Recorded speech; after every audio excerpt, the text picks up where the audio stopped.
Hey guys, it's your boy Shredder here at Exus, bringing you another Outer Planes video. This is going to be the summon or skip video for the new unit Demiurge Astei.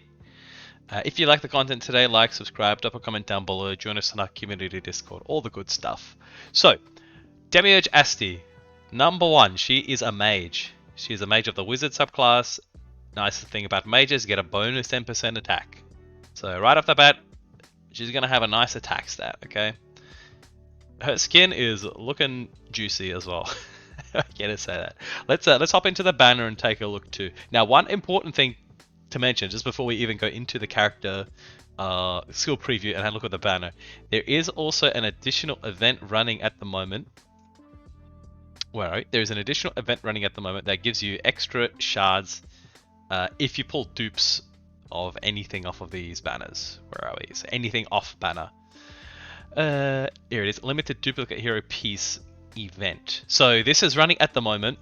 It runs until, well, it's about 2 weeks from now, so the 19th of September. If you pull a duplicate hero off banner, you're going to get 150 shards instead of the regular 50.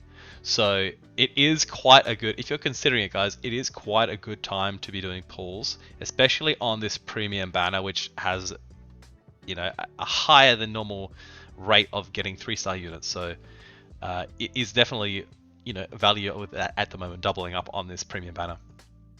So Demiurge Astei, recruit chance 1.25%, 3-star chance is 2.5%.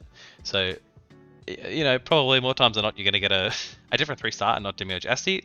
Notably, they did put in this banner Demiurge Stellar at quite a reduced rate, but there is a chance to get her. So if you're still missing Demiurge Stellar the unit or Demiurge Stellar duplicates to finish your Transcendence, she is available in here. She's not available in the normal summoning pool. So there's a few nice things going on there at least. Now, looking at the unit itself, so she's going to be on banner here for about 3 months, similar to Demiurge Stellar. We do have these events. As well. Oh my gosh, where is it? Boss Summon Damage. We do have these events as well for the next 30 days to get us free pulls. Hopefully that will extend it like they did with the Demiurge Stellar. We ended up getting a couple of months of them.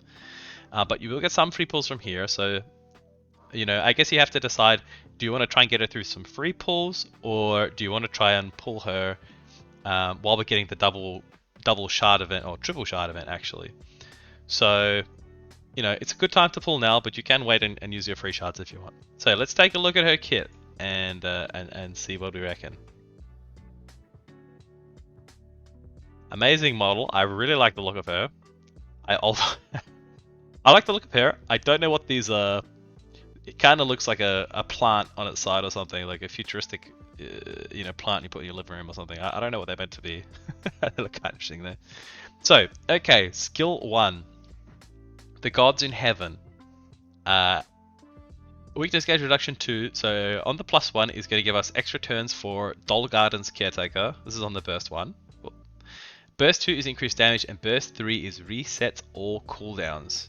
So these are pretty decent. In terms of what Doll's Caretaker does, we can check it out here. So increases damage dealt to enemies. So it's a damage rate up. And enhances certain skill effects. Cannot be removed before Demiurge Astei is slain. So the way that you get this normally is by dying and resurrecting with the passive, and then getting the buff. So let's have a look.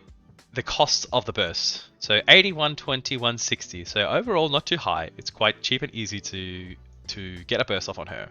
So if we test it with the burst 1, we'll be able to see if we get the buff that you normally get from dying. We can see if we can get that straight. Yes, we do. So, our burst on skill 1 is going to give us this buff, Doll's Garden Caretaker, which is going to increase our damage dealt with skill effects. It's going to give us an enhanced attack.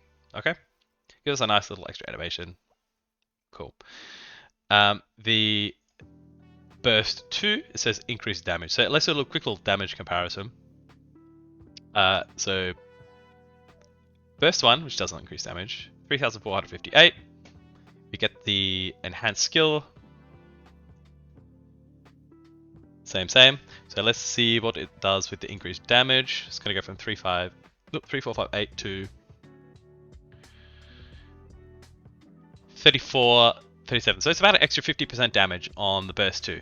So it's quite a reasonable bit of extra damage on that. Resets all skill cooldowns. This is pretty OP. This is a really strong burst 3. We'll leave it at that for now, and we'll look at the rest of the kit so you can see why. So, yes, we briefly had a quick look at the passive here. So resurrects and heals for 50% upon death. Dies if no enemy is slain in one turn. Grants the Dull Garden's Caretaker. I don't know why that's so much of a mouthful for me today. Grants this buff for 1 turn and resets the cooldown of Sanctuary for All, which is the ultimate, and increases priority by 50% upon resurrection.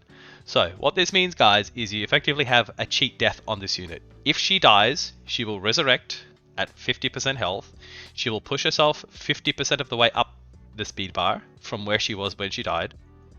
You're going to get this buff, the Dull Garden's Caretaker, which will boost your damage. And then the negative aspect of it is you're going to get this debuff where if you don't kill someone after you've revived on that turn, then you'll die again.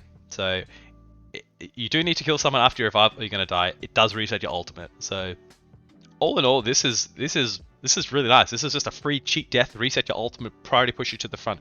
This is pretty similar to RB if you played Epic 7, right? Arbiter Wildred. You die, you get pushed to the front, you get an ulti again. So this is super nice. Skill 1, again, this is basic damage. The burst 3 is really strong. Now let's look at her. Let's look at her bread and butter. Let's look at her ultimate. This is what you came here for, guys. This is the skill. This is the one. So 4-turn cooldown, attacks all enemies, ignores 30% of defense, and deals damage inversely proportional to the number of targets. The damage of this skill increases every time someone dies. So this is going to do a lot of damage. This is innate 30% penetration for defense. If you watched our previous videos where we had a look at penetration in comparison to other stats like crit damage and attack, penetration is really, really strong. It's a skill that gets, it's a stat that gets better as your enemies get more tanky, as the bosses get more tanky, PvP, wherever you are. The more tanky they are, the better pen is. So this is really good into all these stall meta units at the moment in PvP and against, really tanky bosses in PvE. So you're going to penetrate 30% of the target defense, and it says deals damage inversely proportional to the number of targets. So this means that the fewer enemies there are, the more damage this is going to do. So while it is an AoE damage skill, the less units there are, the more damage it will do. So it's going to get better the more units that you kill, basically. So over the course of a PvP fight or a longer PvE fight, if you're killing off small adds, whatever, it's going to get stronger and stronger over time. Now, it also says that damage of this skill increases every time someone dies. So this includes your teammates, this includes enemies. Anything that dies is amping the damage for this skill. So it kind of fits into the role where you're cleaving off other units or other small adds in PvE, and it gets stronger as time goes by. So how does this skill kit fit together? It means that essentially your game plan with her in PvP, for example, is going to be going in and setting up for a big nuke with your ultimate. It's going to work really well against stuff with a lot of defense. The multipliers on it are really high. This skill I've seen do damage ranging from 60k to 100k, with more room to scale up as well. This can absolutely bang. This does a lot of damage. So you're going to nuke. If you die, right, your goal is to get your ultimate off first. If you then die, you're going to revive at 50% health. You're going to push yourself at least 50% of the way up the movement bar. And you're going to have your ultimate unlocked again. So essentially, you get an ulti off, you die, you get another ulti off, and hopefully everything's dead by then in PvP. In PvE, she's still really strong. She gets penetrating ultimate, AoE, it's very strong. It's on a 4-turn cooldown, so it's really on quite a short cooldown when you max it out. Her burst is going to, if you save it for level 3, is going to allow you to then keep going and resetting the ultimate. So I think this kit is super strong. This is basically the meta cleave unit for PvP right now. This unit has got enough damage, if built well and if transcended, to just wipe out an entire squad in one go. I also think she'll still be quite decent in PvE, particularly against tankier enemies, because she's going to help you kill off the ads in things like guild raid. So against the second guild raid where the boss spawned the two little side balls, she's going to be really good at taking out those balls and then potentially setting yourself up to skill reset into the ultimate. Yeah, I think she will definitely have PvE viability as well as PvP. Her kit is just loaded with damage. It's safe. You get a revive, and the ultimate just bang, it does so much damage, guys. It's absurd. She has the highest single nuke that I've seen in the game so far.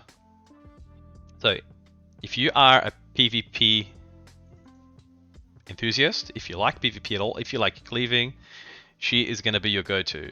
She is really cool. Her skill animation is awesome as well. Look at this. It reminds me of like Astei's from Epic 7 as well, just like Destroyer of Planets, blowing shit out. It looks awesome.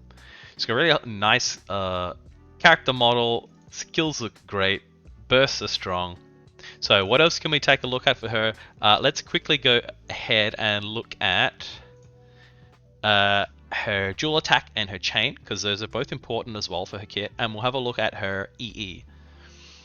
And that'll pretty well take us to the end of her review and the puller pass. So if we take a look at her chain, oh, where are we? So her chain after attacking deals 5 additional weakness gauge damage, and this is why she's still going to be like quite decent for PvE as well. You know, there's a big emphasis on, you know, for raid bosses and you know, hard gear stage bosses, there's a big emphasis on breaking the boss's weakness gauge and building chain points, and she directly feeds into that. She's got a really good 5 weakness gauge damage on her chain, so this is really nice. The dual attack effect for extra speed is like kind of whatever. It's okay, it's a nice bonus, but you know, you're not relying on this at all. But yes, the chain is going to be really nice for PvE and stuff, so I think that just enhances her viability for PvE. Now, if we take a look at her EE, oh, where are we? We got it here. Is her EE good? It's okay. Increases the duration of... That's that buff, the Doll's Garden Caretaker. That's that buff that amplifies your skill damage. It increases the duration of that by 1 turn. So you're going to get 2 turns instead of 1 turn. Oh, sorry, apology. It's going to put it on her ultimate. Where are we? It's going to put it on her ultimate. So you can get it from using the ultimate, you can get it from reviving, and you can also get it from bursting. So you've got a lot of ways to get this buff to increase damage on enemies with your skills. So like, yeah, it's nice. It's going to help you in, more so probably in the longer fights if you're using her in PvE, where you're going to be cycling the ultimates and getting this buff up. But you know, it's extra gem slots, so you know, it's good for that. In terms of, is it priority to get? I'd say like, if you're just using her for PvP, it's probably not a priority to get, because this is only going to apply after you use an ultimate.